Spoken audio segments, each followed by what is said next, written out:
তারপরও যদি তাদের সামনে আমাদের আক্রমণ করে সেনাবাহিনী সেই জবাব দিবে।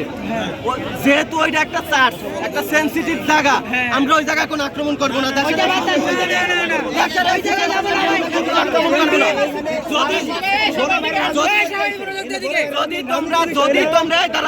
যদি তোমরা সোহরাওয়ার্দীকে উদ্দেশ্য প্রণোদিত ভাবে চার্চে হামলা করো, এই দায়ভার তোমাদের। আমরা তোমাদেরকে সসম্মানে ওই জায়গায় আমি দিয়ে আসবো। আমি যদি মার খাই, আমি যদি বুকাগুলি লাগে, আমার লাগবে, সমস্যা নাই। আমি আমার বন্ধুদের যথেষ্ট। আমরা কোনো রাজনৈতিক দল করতে আসি না, আমরা কিছু করতে আসি না। তোমরা আমাদের ভাই, ক্যাম্পাসে আঘাত লাগছে, আসো, তোমরা আসো। এই যে মাত্র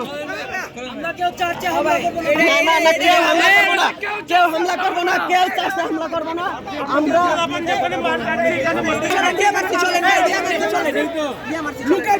বাধা দিছে, আমগর ভাই বিজেপি রাইট আছে, আমরা দিব এখন।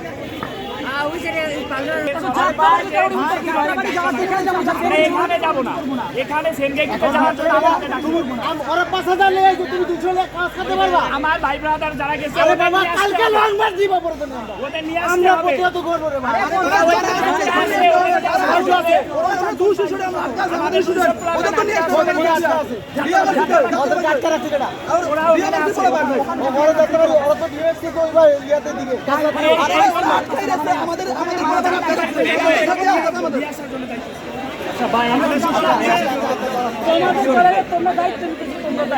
আমাদের এখানে দায়িত্ব কেউ নেই। আচ্ছা, আপনারা কি যাবেন আমাদের সাথে?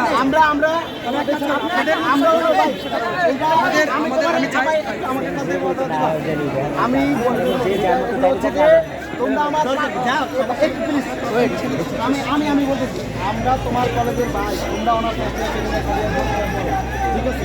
তোমরা আমার কলেজের ক্যাম্পাসের পাশের ভাই, মানে আমার সব কলেজের ভাই।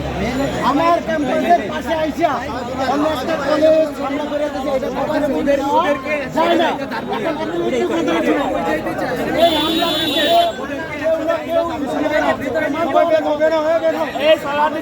কেউ